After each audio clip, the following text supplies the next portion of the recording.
Hello दोस्तों, स्वागत है आप सभी का एक बार फिर से आपके अपने परिवार केपी स्टडी अड्डा में। तो आज हम देखने वाले हैं 22 फरवरी 2024 में आई हुई जितने भी एसएससी जीडी में जीके के क्वेश्चन हैं, जीके जीएस, उन सभी के क्वेश्चनों को आज हम एनालिसिस करेंगे कि आज के एग्जाम में जो 4 शिफ्ट हुई हैं उन चारों शिफ्टों में किस किस प्रकार से और कहां से जीके के क्वेश्चन आए हुए हैं। कुछ करंट अफेयर्स के भी हैं और यहाँ पर देखिए साथियों, साइंस का बहुत कम वेटेज पूछा जा रहा है। ज्यादातर हमें देखने को मिल रहा है स्टैटिक जीके का पोर्शन बहुत ज्यादा पूछा जा रहा है। तो मैं आप सभी को बताऊंगा कि हमें स्टैटिक जीके कहाँ से तैयार करनी है। वीडियो के एंड में आपको बहुत अच्छी चीज बताने वाला हूँ, वीडियो को एंड तक जरूर देखें। उससे पहले आज के हम जो भी क्वेश्चन मुझ तक आए हैं, जो भी क्वेश्चन मैंने अपने स्टूडेंटों से पूछे हुए हैं कि किस किस जगह से कौन कौन से क्वेश्चन आए हैं, तो उस आधार पर अभी हम क्वेश्चनों का एनालिसिस करते हैं। तो ये देखिए कुछ क्वेश्चन आए हुए हैं मेरे पास, उन क्वेश्चनों का एनालिसिस करते हैं। 22 फरवरी यानी आज के दिन जो भी जितने भी क्वेश्चन आए हुए हैं उन क्वेश्चनों का एनालिसिस करते हैं। तो पहला क्वेश्चन है, मैं सभी क्वेश्चनों को शॉर्ट फॉर्म में लिखूंगा, केवल मैं बोलूंगा, उस आधार पे आपको सुनना है और आंसर देखना है। रुक्मिणी देवी किस नृत्य से संबंधित हैं? पहला क्वेश्चन है, रुक्मिणी देवी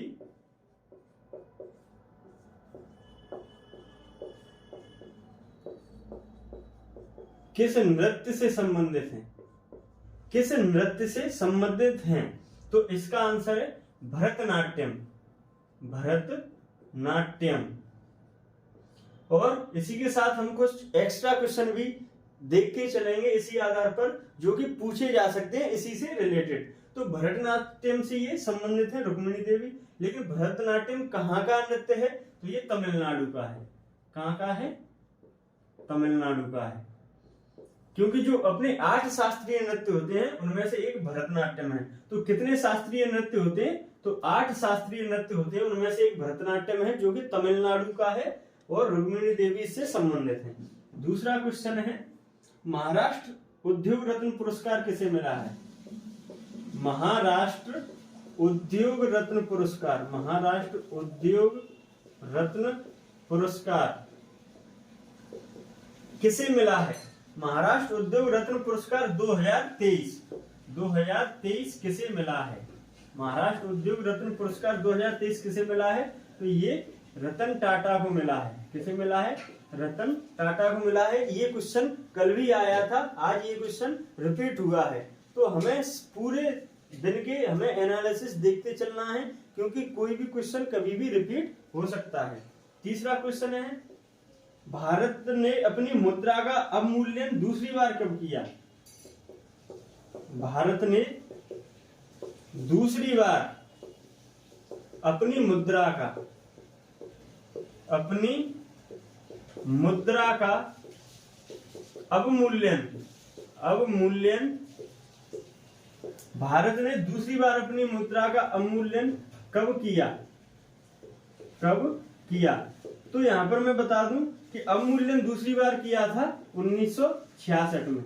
कब किया था? 1966 में। लेकिन अवमूल्यन का मतलब क्या होता है? तो अवमूल्यन का मतलब होता है मुद्रा में गिरावट आना। मुद्रा में गिरावट आने से मतलब क्या है? जैसे अभी एक डॉलर का कितने पैसे हैं? अभी एक डॉलर में मान के चलो 80 रुपए हैं। अभी एक डॉलर में 80 रुपए हैं। लेकिन मुद्रा का मान गिरना यानी मुद्रा की वैल्यू गिरना, फिर ये कितने हो जाए? ये 100 रुपए हो जाए एक डॉलर में, तो मुद्रा का अपनी वैल्यू गिर जाए। तो इसी प्रकार दूसरी बार अपना पैसा कब गिरा था, इसका मीन्स है 1966 में। चौथा क्वेश्चन देखते हैं, न्यूनतम लिंगानुपात किस राज्य का है? न्यूनतम लिंगानुपात किस राज्य का है? तो इसका आंसर है न्यूनतम लिंगानुपात है हरियाणा का। न्यूनतम लिंगानुपात किस राज्य का है? हरियाणा का। और देखते हैं कितना है इसका। तो इसका है 879 यानी 879 है। और सबसे अधिक किसका है?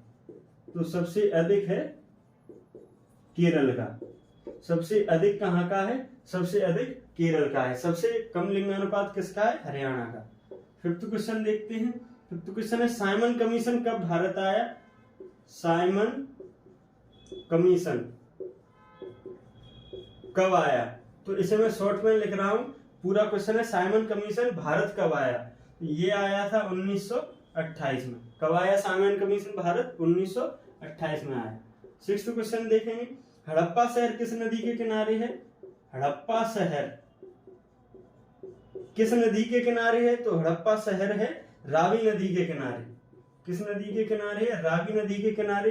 वही क्वेश्चन अगर आ जाता है तो हमें सभी हड़प्पा के शहर याद करने हैं, किसने किसकी खोज की, किस नदी के किनारे है और किस देश में स्थित है, ये भी हमें पूरा जानकारी लेना है। मोहनजोदड़ो कहाँ है? मोहनजोदड़ो किस नदी के किनारे है? मोहनजोदड़ो है सिंधु नदी के किनारे। ये भी बहुत इंपॉर्टेंट सिटी है हड़प्पा की, जो कि आ सकती है एग्जाम में। गैस का ठोस में परिवर्तन, गैस का ठोस में परिवर्तन क्या कहलाता है?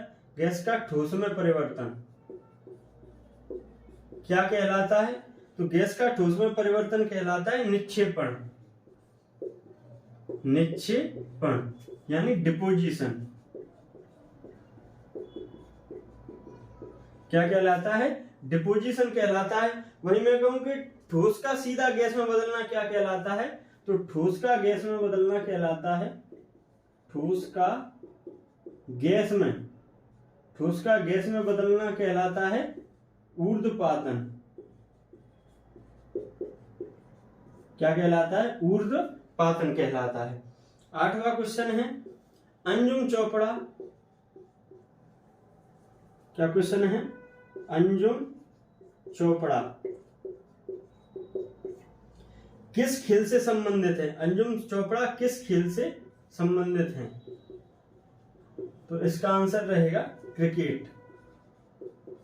क्या आंसर है? क्रिकेट। 9वां क्वेश्चन, फुटबॉल टीम में, एक फुटबॉल टीम में कितने खिलाड़ी खेलते हैं? कितने खिलाड़ी खेलते हैं? एक फुटबॉल टीम में कितने खिलाड़ी खेलते हैं? तो इसका आंसर है 11।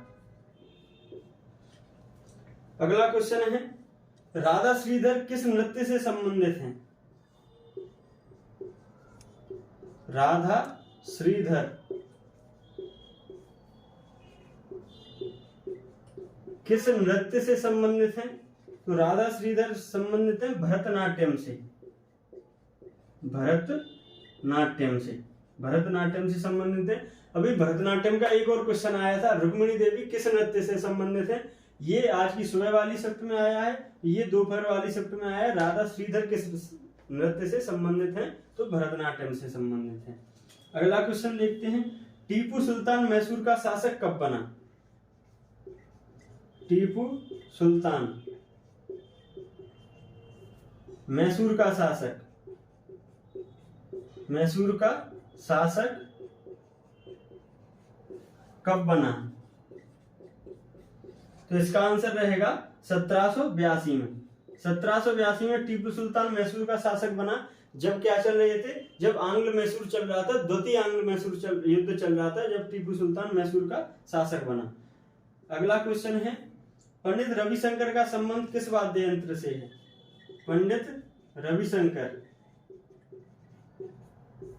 वाद्य यंत्र, मैं शॉर्ट फॉर्म में लिख रहा हूं, पंडित रविशंकर का संबंध किस वाद्य यंत्र से है? तो इसका आंसर रहेगा सितार। क्या आंसर रहेगा? सितार। पंडित रविशंकर का संबंध किस वाद्य यंत्र से है? तो सितार से है। इन्हें आप नोट कीजिए, फिर हम आगे की ओर बढ़ते हैं।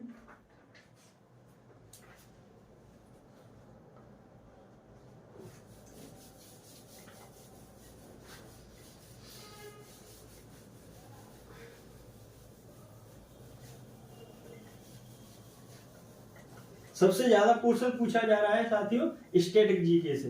तो स्टैटिक जीके का सबसे अच्छा तरीका, बहुत ही कम समय में सबसे अच्छी स्टैटिक जीके जो कि एसएससी जीडी में पूरी में से पूरी आ सकती है, वो अभी मैं आपको एक बुक का नाम बताऊंगा जो कि आप मात्र 3 दिन में पूरी बुक को एक बार पढ़ने से आपकी स्टैटिक जीके पूरी में से पूरी बन सकती है। और लगभग मैं मानता हूं कि ये पूरी स्टैटिक जीके है उसी बुक में से आ रही है। उस बुक का नाम मैं आपको अभी बताऊंगा, पहले हम अपने क्वेश्चनों को पूरा देखते हैं। तो अगला क्वेश्चन है, कू का आंदोलन कब हुआ? कू का आंदोलन कब हुआ? तो कू का आंदोलन हुआ था 1840 से 1872 तक। और कहाँ हुआ था ये? पंजाब क्षेत्र में हुआ था। कहाँ हुआ था? पंजाब क्षेत्र में हुआ था। कथक किस राज्य से संबंधित है? कथक किस राज्य से संबंधित है? तो कथक किस राज्य से संबंधित है? तो यह है उत्तर प्रदेश। उत्तर प्रदेश से संबंधित है। अगला क्वेश्चन, कुचिपुड़ी किस राज्य से संबंधित है? कुचिपुड़ी किस राज्य से संबंधित है? तो कुचिपुड़ी है अपना आंध्र प्रदेश से संबंधित है। किस राज्य से संबंधित है? आंध्र प्रदेश से संबंधित है। भरतनाट्यम का प्राचीन नाम? भरतनाट्यम का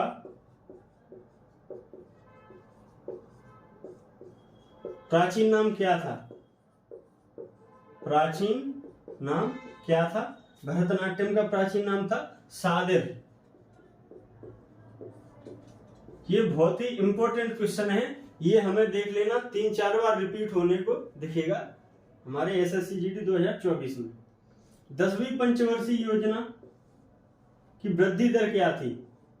10वीं पंचवर्षीय योजना की वृद्धि दर कितनी थी? तो ये थी 8%। कितनी थी? 8% थी 10वीं पंचवर्षीय योजना की वृद्धि दर। अगला क्वेश्चन है, आरबीआई की स्थापना कब हुई? आरबीआई की स्थापना कब हुई? तो आरबीआई की स्थापना हुई थी 1 अप्रैल 1935। 1 अप्रैल 1935 को हुई थी। इसका हेडक्वार्टर कहाँ है? तो हेडक्वार्टर है इसका मुंबई में। मुंबई में इसका हेडक्वार्टर है। मौर्य वंश का संस्थापक कौन था?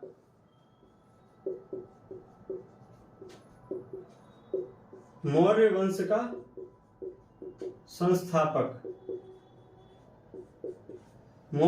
संस्थापक था चंद्रगुप्त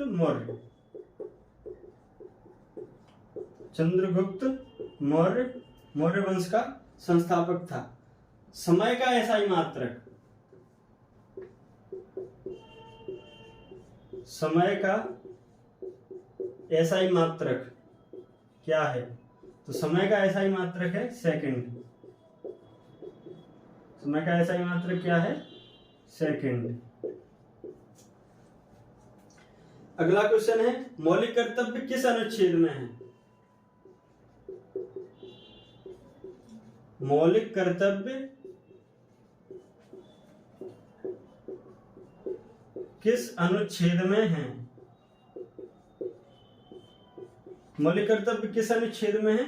तो यह है अनुच्छेद 51A में। अनुच्छेद 51A या अनुच्छेद 51 क में है। ये किस संशोधन के तहत जोड़े गए थे? तो ये 42वें संविधान संशोधन 1976 के तहत जोड़े गए थे अपने मौलिक कर्तव्य। अगला क्वेश्चन है, टेबल टेनिस में जीरो स्कोर को कहा जाता है? टेबल टेनिस में जीरो स्कोर को कहा जाता है। तो टेबल टेनिस में जीरो स्कोर को क्या कहा जाता है? लव। क्या कहा जाता है? लव कहा जाता है। एवरेस्ट पर चढ़ने वाली पहली भारतीय महिला? एवरेस्ट पर चढ़ने वाली पहली भारतीय महिला,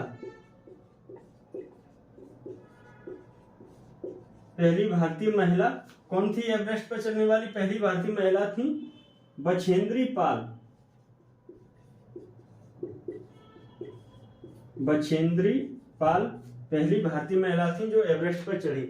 इस पर दोस्तों मैंने टिक इसलिए किया था क्योंकि समय का ऐसा ही मात्रक, ये हमें साइंस में एक क्वेश्चन देखने को मिला है। तो मैंने आपको शुरू में कहा था कि साइंस के बहुत कम क्वेश्चन देखने को मिल रहे हैं, अगर हैं भी तो सबसे जो अपने बेसिक क्वेश्चन है वो है, इसलिए हमें ऐसा ही मात्रक सबके याद करके जाना है, क्योंकि ऐसा ही मात्रक सिंपल ही पूछेगा और हमें लगभग सबसे आसान क्वेश्चन ऐसा ही मात्रक या जो भी हमारे बेसिक क्वेश्चन है उनसे देखने को मिलेगा। तो इन क्वेश्चनों को आप स्क्रीनशॉट ले लीजिए। तो ये है हमारे आज के सभी शिफ्टों के आए हुए क्वेश्चन जो मुझ तक पहुंचे हैं। तो अभी हमने देखा है कि सबसे ज्यादा क्वेश्चन हमें स्टैटिक जीके के देखने को मिल रहे हैं। तो स्टैटिक जीके हम जो है कहाँ से तैयार करें कि हमारे कम से कम समय में स्टैटिक जीके तैयार हो जाए और पूरी वहीं से हमें क्वेश्चन देखने को मिले। तो मैं आपको एक बुक का नाम बता रहा हूं जो कि बहुत ही कम रुपए में हमें बहुत ही पतली बुक मिलती है जो हम कम समय में याद कर सकते हैं। उस बुक का नाम है रोजगार विद अंकित। रोजगार विद अंकित नाम से एक स्टैटिक जीके की बुक आती है जो आप मार्केट में कहीं भी उपलब्ध हो जाएगी, लगभग 80 या 100 रुपए की आती है। उस बुक को लें आप और शाम को देख लेना। आप अगर उसे 8 घंटे में पूरा पढ़ सको तो एक दिन पहले पढ़ के जाना, आपको वहां पता चलेगा कि 20 क्वेश्चनों में से लगभग 4-5 क्वेश्चन जो स्टैटिक जीके हैं, स्टैटिक जीके के आए हुए हैं सेम टू सेम उसी बुक में से आए हुए हैं। तो स्टैटिक जीके हमें सबसे जल्दी तैयार करना है तो हम रोजगार विद अंकित बुक में से याद कर सकते हैं। तो आज हमने सभी शिफ्टों के क्वेश्चन देखे हैं जो 22 फरवरी को आए हुए हैं। इसी प्रकार हम रोज शाम को सभी शिफ्टों के क्वेश्चनों को, केवल जीके के क्वेश्चनों को हम आपको दिया करेंगे। उस हिसाब से आप अपना अनुमान लगा सकते हैं कि कितने क्वेश्चन कहाँ से आए हुए हैं। तो इन क्वेश्चनों को आप जरूर पढ़ें क्योंकि इनमें से कोई भी क्वेश्चन कल रिपीट हो सकता है। और अपने स्टैटिक जीके को जरूर मजबूत करते हुए जाएं। और साइंस के भी कुछ जो जैसे कि खोज हैं और अपने एसआई मात्रक हैं, ये जो बेसिक क्वेश्चन है, बायोलॉजी के भी बेसिक क्वेश्चन है, खोज से संबंधित, बीमारियों से संबंधित, रोगों से संबंधित, ये क्वेश्चन आपको देखने को मिल सकते हैं। तो आप अपनी पढ़ाई को निरंतर रखें और अच्छी पढ़ाई करें। इस वर्ष आपको वर्दी लेनी है। धन्यवाद।